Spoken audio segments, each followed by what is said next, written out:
नमस्कार, आप सभी का स्वागत है एजुकेशन फंडा लाइव यूट्यूब चैनल पर। और दोस्तों, आज के हम इस वीडियो में बात करने वाले हैं आपके प्री डीएलएड 2026 के काउंसलिंग कार्यक्रम की, जिसमें आप किस प्रकार से काउंसलिंग करा सकते हैं, किन किन बातों का ध्यान रखना चाहिए, कब काउंसलिंग करवाने की अंतिम डेट है, और इनसे रिलेवेंट आपके काउंसलिंग शेड्यूल से रिलेवेंट पूरी बातें इस वीडियो में चर्चा करने वाले हैं। अगर आप चैनल पर नए हैं तो चैनल को सब्सक्राइब करें, वीडियो को लाइक करें, और इस वीडियो से रिलेवेंट या काउंसलिंग शेड्यूल से रिलेवेंट आपके कोई भी क्वेश्चन है तो वो आप हमें इस वीडियो के कमेंट सेक्शन में पूछ सकते हैं, या हमें इंस्टा पे भी आप डीएम करके या किसी भी वीडियो के कमेंट सेक्शन में कमेंट करके पूछ सकते हैं। इंस्टा पे आप एजुकेशन फंडा के नाम से सर्च करके उसको फॉलो कर सकते हैं, या मोन चौधरी 251 आईडी को भी फॉलो करके आप क्वेश्चन पूछ सकते हैं। उसमें जो बीएसटीसी काउंसलिंग की वीडियो डाल रखे हैं उनमें।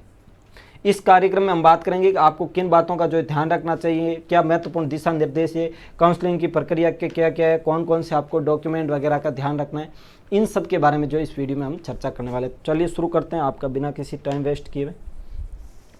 तो ये देखिए, सबसे पहले हम बात करें तो आपके कार्यालय समन्वयक प्री डीएलएड 2026 वर्तमान महावीर खुला विश्वविद्यालय कोटा ने इसकी नोटिफिकेशन आपकी जारी कर दिया। ये अधिसूचना जारी कर दी कल 10 जून 2026 को अधिसूचना आपके इसने जारी कर दी। क्या कुछ अधिसूचना में आइए जानते हैं, और आपको किन बातों का ध्यान रखना है वो भी हम इस वीडियो में जान लेते हैं। तो देखिए, सबसे पहले प्री डीएलएड 2026 परीक्षा का आयोजन है वो आपके 20 मई 2026 को किया गया था, और उसका परिणाम 10 जून 2026 यानी कल आपके परिणाम जारी कर दिया गया था। और अभ्यर्थी अपना परिणाम प्री डीएलएड की ऑफिशियल वेबसाइट पर जाकर देख सकते हैं, और अब तक आप सब लोगों ने रिजल्ट देख लिया होगा, ठीक है। और परीक्षा की घोषणा के उपरांत काउंसलिंग पंजीयन व काउंसलिंग पंजीयन से पूर्व आवेदन में संशोधन की प्रक्रिया तालिका के अनुसार प्रारंभ कर दी गई है। इसमें आप अपना नाम, पिता का नाम, माता का नाम, फोटो, हस्ताक्षर, अंगूठे का निशान, पाठ्यक्रम, सामान्य संस्कृत, इसमें संशोधन नहीं कर सकते हैं, ठीक है। और विस्तृत जानकारी के लिए प्री डीएलएड की वेबसाइट पर जाकर आप नियमित अवलोकन करें और कैलेंडर की गाइडलाइन का पालन करें। तो देखिए, सबसे पहले नंबर 1 पॉइंट है कि काउंसलिंग पंजीयन से पूर्व आवेदन पत्र में संशोधन मय शुल्क यानी 200 रुपये का ऑनलाइन भुगतान करके आप 11 जून यानी आज 2026 गुरुवार से लेकर 16 जून 2026 तक इसमें संशोधन कर सकते हैं। यहाँ पर 16/10 लिखा हुआ है, जबकि ये 16/6 है। शायद उनकी कोई टाइपिंग एरर या उस मिस्टेक की वजह से 16/10 यहाँ पर हो गया। और काउंसलिंग पंजीयन में शुल्क 3000 रुपये ऑनलाइन ई मित्र या net banking, debit card, credit card, UPI द्वारा जमा करवाकर अध्यापक शिक्षा संस्थानों की ऑनलाइन उपलब्ध सूची के अनुसार विकल्प भरने की तिथि है 11 जून 2026 से 16 जून 2026 मंगलवार तक। यहाँ पर अक्टूबर दे रखा है, लेकिन ये बिल्कुल गलत है। आपको 16 जून तक का ही ऑप्शन मिलेगा। और देखिए, 3000 रुपये आप घर बैठे भी अपने मोबाइल से भी काउंसलिंग कर सकते हैं, या आप फर्स्ट टाइम करवा रहे हैं तो कोई नज़दीकी ई मित्र वगैरह पे जाकर करवा सकते हैं। इसमें सबसे बड़ी इंपॉर्टेंट बात है कि जब आप कॉलेज का सेलेक्ट करते हैं तो कई बार ऐसा बहुत सारे विद्यार्थियों के साथ हुआ है कि वो कॉलेज कोई और सेलेक्ट करना चाहते थे, वरीयता सूची में किसी और को आगे रख दिया, उस वजह से उनको वो कॉलेज नहीं मिल पाती है अच्छे मार्क्स के बावजूद भी। तो आपको ये ध्यान रखना है, पहले से एक लिस्ट बना लेनी है कि हमारे नियर बाई कौन कौन सी बीएसटीसी कॉलेज है जो हमें सेलेक्ट करनी है। उसके बाद धीरे धीरे आप वो लिस्ट के अकॉर्डिंग अपनी कॉलेज को सेलेक्ट करें, ताकि आपको बाद में इससे रिलेवेंट कोई भी दिक्कत नहीं आए। और कई बार बहुत सारी कॉलेज का नेम भी सिमिलर होता है, उस वजह से भी आप कंफ्यूज होकर अदर डिस्ट्रिक्ट की हो सकता है। कॉलेज को पहले सेलेक्ट कर लो, फिर वो आपको कॉलेज मिल जाए, बाद में आपका उसमें संशोधन भी नहीं हो सकता, क्योंकि आप सबसे फर्स्ट चॉइस में वही कॉलेज सेलेक्ट करते हो जो आपकी नियर बाई होती है। तो आपको इन बातों का ध्यान रखना है कि आपको कौन सी कॉलेज सेलेक्ट करनी, इन सब की पहले से लिस्ट बना के रखो। फिर आप ई मित्र या जहाँ भी आप अपना फॉर्म भरवाएं वहाँ उस चीज़ों का महत्वपूर्ण सबसे इंपॉर्टेंट यही है काउंसलिंग में ध्यान रखने योग्य बात कि आप जो भी कॉलेज सेलेक्ट कर रहे हो उसको ध्यान से सिलेक्ट करना है। उसके बाद फर्स्ट चरण में अलॉटमेंट सूची की बात करें, यानी जब आप काउंसलिंग प्रक्रिया पूरी करवा लेते हैं, और किन्हें करवानी चाहिए। कई स्टूडेंट ऐसे होंगे कि सर मेरे नंबर कम, मैं काउंसलिंग करवाऊं या नहीं करवाऊं। तो मैं बताऊं, अगर आपके नंबर 350 से आप ऊपर है, या आपको लगता है आप किसी विशेष कैटेगरी से है और आपका उससे भी कम में आ सकता है, तो आपको काउंसलिंग जरूर करवानी चाहिए। क्यों करवानी चाहिए? देखो, कई बार हो सकता है कि कुछ लोग वो कॉलेज सेलेक्ट नहीं करे, आपको मिलने की संभावना है। अगर नहीं मिलती है तो आपको ये 3000 रुपये की आपकी राशि जाती है वो रिफंड मिल जाती है। उसमें आपको अपनी बैंक डिटेल वगैरह अच्छे से फिल करनी है। तो आपको काउंसलिंग करवानी जरूर चाहिए। अगर नंबर नहीं आएगा तो आपकी फीस रिफंड हो जाएगी, नहीं तो आपको कॉलेज मिलने की भी संभावनाएं रहती है। तो कॉलेज आप काउंसलिंग जो है आप सब लोग जो जरूर करवाए जो बीएसटीसी करना चाहता है हकीकत में। तो जो आपके फर्स्ट चरण अलॉटमेंट सूची है वो आपके 20 जून 2026 यानी शनिवार को जो है आपके फर्स्ट चरण की अलॉटमेंट सूची भी आ जाएगी। प्रथम चरण की अलॉटमेंट के अनुसार जो है चयनित अभ्यर्थियों द्वारा शुल्क जो है 13,555 रुपये का online e Mitra net banking debit card UPI द्वारा भुगतान, यानी 13,000 अगर आपको कॉलेज मिल जाती है, कॉलेज आप सेलेक्ट कर लेते हैं तो आपको जो 13,555 रुपये का भुगतान जो है ऑनलाइन जमा करवाना है। वो करवाना है 20 जून 2026 से लेके 27 जून 2026 तक। आपको 7 दिन का टाइम मिलेगा, उस 7 दिन के भीतर जो आपको ये पेमेंट जमा करवाना है। और आपका फर्स्ट लिस्ट में नाम आ जाता है या उससे पहले भी आप अपने जो जनरल डॉक्यूमेंट है वो तैयार रखें, ताकि आप कॉलेज में जब रिपोर्टिंग वगैरह करने जाओ तो आपको उस टाइम जो है कोई भी प्रॉब्लम नहीं आए। तो ये आपको ध्यान रखना है कि आपको 7 दिन का जो है कॉलेज मिलने के बाद टाइम मिलेगा आप जो फीस जमा करवाने का, ठीक है। उसके बाद जो है आप देखिए अभ्यर्थियों द्वारा स्वयं उपस्थित होकर आवंटित अध्यापक शिक्षा संस्थान में रिपोर्टिंग करना, यानी जब आपको कॉलेज मिल गया, आपने फीस जमा करवा दी, अब आप खुद जो है जाकर आवंटित विद्यालय में जो है शिक्षा संस्थान में जो रिपोर्टिंग करना। इसकी तिथि है 20 जून 2026 से 29 जून 2026 यानी सोमवार तक। इसके लिए आपको मिलते हैं 9 दिन। 9 दिन के भीतर कॉलेज मिलने के आपको रिपोर्टिंग करना अनिवार्य है। और शिक्षा संस्थानों द्वारा प्रवेशार्थियों को दस्तावेजों का सत्यापन जो है प्रवेश को अधिकृत पोर्टल पर ऑनलाइन सत्यापन करने की भी तिथि जो है सोमवार तक की है। और आप इस चक्कर में नहीं रहे कि मतलब कि काउंसलिंग की डेट आगे बढ़ सकती है। आपको हमेशा जो गाइडलाइन डेडलाइन दे रखी है उसी के अंदर जो है काम करना होता है, तो वो भी आप ध्यान रखें।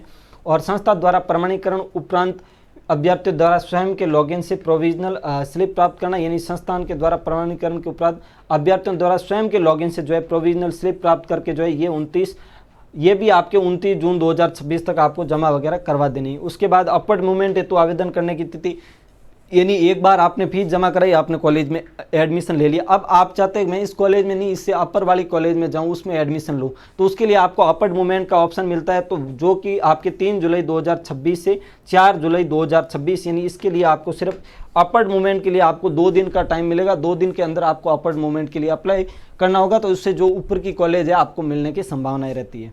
अपवर्ड मूवमेंट उपरांत जो है परिणाम की घोषणा की बात करें,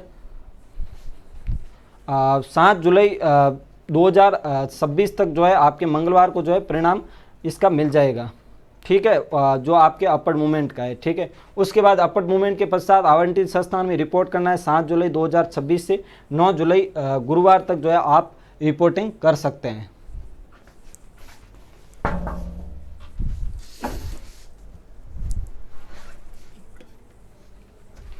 उसके बाद हम आगे बढ़ते हैं।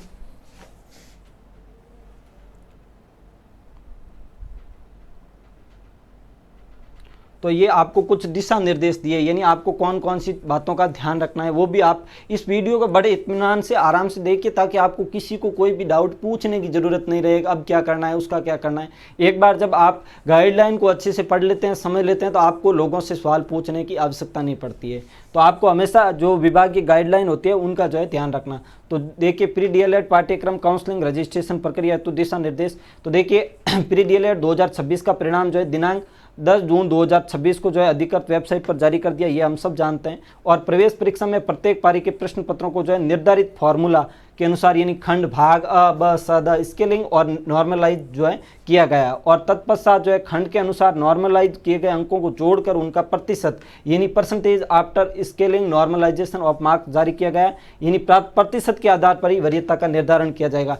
आपने अपना रिजल्ट देखा होगा, तो रिजल्ट में एक तो ऊपर आपके मार्क्स दिखे, नीचे आपके परसेंटेज है, तो परसेंटेज है वो नॉर्मलाइजेशन के बाद जो है दिए गए हैं। तो आपका जो सिलेक्शन का आधार होगा वो परसेंटेज ना कि आपके ऊपर दिए गए नंबरों से होगा, जो नीचे परसेंटाइल दिए गए हैं, आपके जो परसेंटेज दिए गए जो परिणाम जारी होने के बाद नीचे उसी परसेंटेज के आधार पर, क्योंकि वो जो है आपके नॉर्मलाइजेशन के बाद दिए गए हैं, तो उसी परसेंटेज बेसिस पे जो है आपका एडमिशन होगा, ठीक है। तो ये ध्यान रखना है, जो परसेंटेज दिए गए वो आपके नंबर बढ़ने के बाद ही दिए गए, और आपको ये ज्ञात करना है कि हाँ नंबर बढ़ने के बाद मेरे नंबर कितने बढ़े, तो आप जो है परसेंटेज निकाल सकते हैं, ठीक है।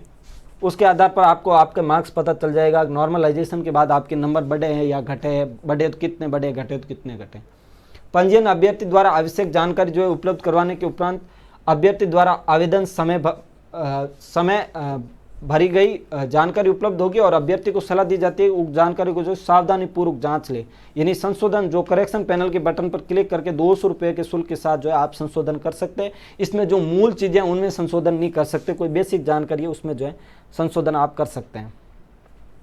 और देखिए परीक्षा में जो है सभी अभ्यर्थियों को बिना किसी कट ऑफ के परिणाम जारी किया गया। पाठ्यक्रम में प्रवेश हेतु पात्रता रखने वाले अभ्यर्थी इस प्रक्रिया में जो अपने प्राप्त अंकों के आधार पर पंजीकरण यानी रजिस्ट्रेशन शुल्क 3000 रुपये जमा करवाकर भाग ले सकता है और ये राशि प्रवेश के पश्चात पाठ्यक्रम शुल्क में जो है समाहित हो जाएगी। यानी ये जो राशि 3000 रुपये आप फिल करोगे वो बाद में आपकी जो पाठ्यक्रम का शुल्क है उसमें जो है समाहित हो जाती है।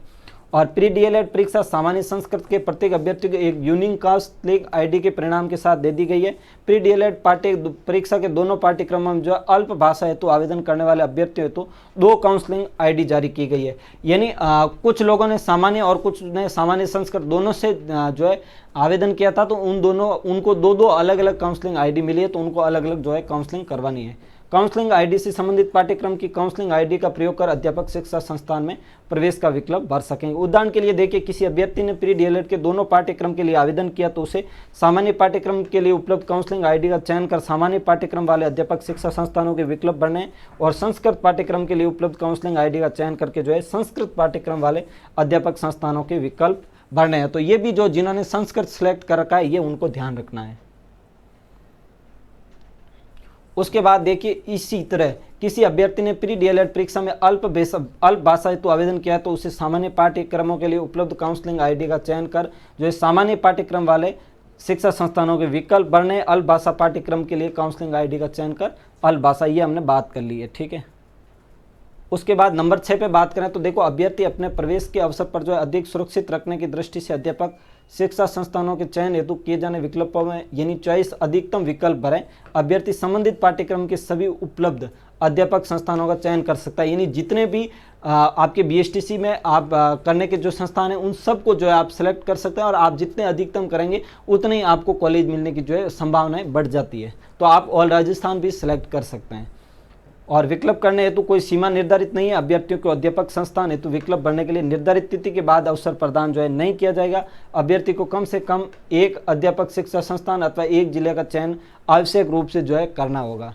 और यदि अभ्यर्थी द्वारा उपलब्ध जिलों के विकल्पों में से ही विकल्पों का चयन किया जाता है तब उन जिलों में स्थित सभी अध्यापक शिक्षा संस्थानों को जो है आवंटन हेतु अध्यापक द्वारा भरी गई शिक्षा संस्थानों की विकल्प सूची में जोड़कर तद अनुसार जो है आवंटन किया जाएगा। यानी आपने जो जिस लिस्ट के अनुसार सेलेक्ट की वही कॉलेज जो है आपको मिल जाएगी अगर आप उसमें कट ऑफ मार्क्स में आते हैं, ठीक है।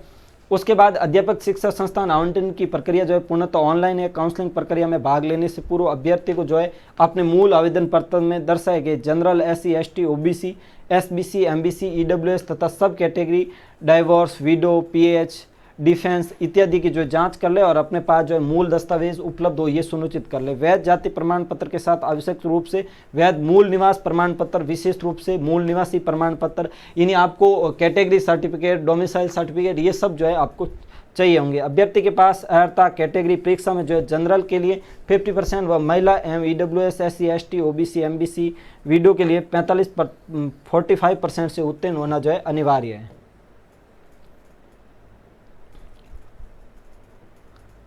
और कि इसमें से किसी प्रकार की भिन्नता होने पर आपका प्रवेश जो है निरस्त कर दिया जाएगा, ये भी आपको ध्यान रखना है।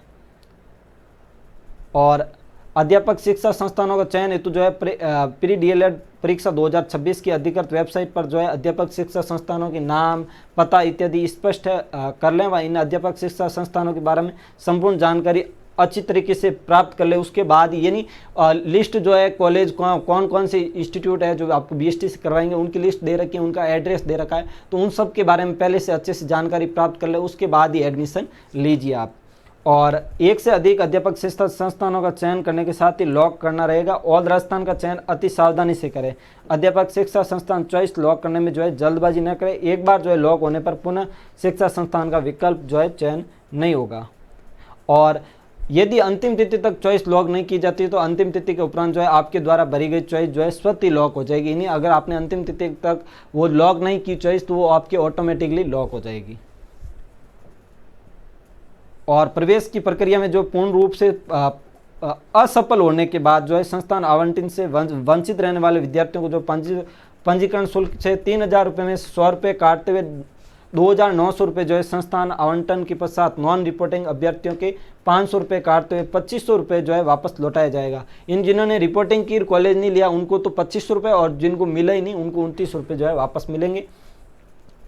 और जो है अतः रजिस्ट्रेशन के समय जो है आप बैंक विवरण यथा नाम, खाता संख्या, IFSC कोड इत्यादि जो है पूर्ण सावधानी से भरें।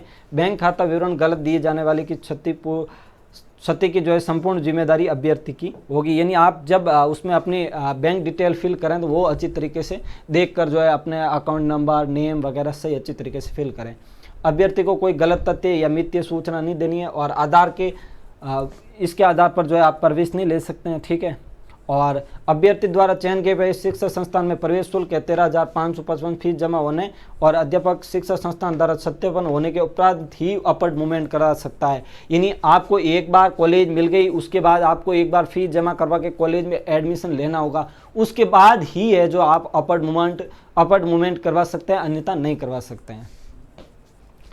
और अपर्ड मूवमेंट नया अध्यापक शिक्षा संस्थान आवंटित नहीं होने की स्थिति में पूर्व में आवंटित और अगर आपने अपर्ड मूवमेंट के बाद आपको कॉलेज दूसरा कॉलेज नहीं मिलता है, सेम ही रहता है, तो आपको फिर वो सेम ही कॉलेज में जो है वापस रिपोर्टिंग करनी है और वही शिक्षा संस्थान जो है आपको आवंटित रहेगा और इस स्थिति में जो है आपको फीस जो है रिफंड नहीं होगी। और अपर्ड मूवमेंट होने पर नए आवंटित शिक्षा संस्थान में रिपोर्टिंग करना जो अनिवार्य है, पुनः फीस भरने की आवश्यकता नहीं है। और किसी भी परिस्थिति में जो है पूर्व में आवंटित अध्यापक शिक्षण संस्थान में जो है प्रवेश संभव नहीं है। और प्री DLED पाठ्यक्रम में जो प्रवेश के लिए समय समय पर राज्य सरकार, NCT अथवा सक्षम अधिकारी द्वारा जो आदेश जारी होंगे वो लागू होंगे। अभ्यर्थियों के दस्तावेजों के पूर्ण जिम्मेदारी जो है अध्यापक शिक्षा संस्थान की होगी। जो अभ्यर्थी निर्धारित तिथि तक जो है शिक्षा संस्थान में रिपोर्टिंग नहीं करेंगे उनका प्रवेश जो है स्वतः, यानी आपको जो रिपोर्टिंग की डेट मिली है तब तक आप रिपोर्टिंग नहीं करेंगे उस कॉलेज में तो फिर आपका आवेदन जो है स्वतः ही निरस्त माना जाएगा, ठीक है। और ये जो है आपके काउंसलिंग का जो शेड्यूल दे रखा है यहाँ पर सही है, दे रखी डेट ये 11 जून 2026 से 16 जून 2026, तो वहाँ तक आपको 16 जून 2026 तक जो है अपनी काउंसलिंग प्रक्रिया जो है फिल कर देनी है पूरी। और ये अपर्ड मूवमेंट इन सब की जो है आपको डेट दे रखी जिनके बारे में हमने शुरुआत में वीडियो के बात कर ली थी। तो ये जो है आपके प्री DLED की काउंसलिंग से रिलेवेंट जो चीज़ें थी वो हमने इस वीडियो में चर्चा की। फिर भी हो सकता है कुछ ऐसे सवाल जो छूट गए हो, तो उन सब सवालों को जो आप कमेंट बॉक्स में पूछ सकते हैं, तो उनके जवाब देने की कोशिश करेंगे। और आपको ध्यान ये रखना है आपके नंबर कम है फिर भी आप जो है काउंसलिंग में भाग ले सकते हैं, ताकि ऑल राजस्थान में कहीं भी कॉलेज मिलने की संभावनाएं होती है। अगर कम मार्क्स है कॉलेज नहीं मिली तो आपको जो है फीस रिफंड हो जाती है, तो इतनी जो है टेंशन की बात नहीं है, चिंता की बात नहीं है, तो वो आप कॉलेज सेलेक्ट कर सकते हैं। और चैनल को आप सब्सक्राइब करके रखिए ताकि आपको BSTC या किसी भी राजस्थान के कॉम्पिटिशन एग्जाम की अपडेट है जो मिलती रहे और आप हमेशा लेटेस्ट अपडेट से अवगत रहें। तो धन्यवाद दोस्तों, आज की इस वीडियो में इतना ही। हमारी फिर मुलाकात होगी एक नए वीडियो में, तब तक के लिए जय हिंद, जय Bharat, thank you so much.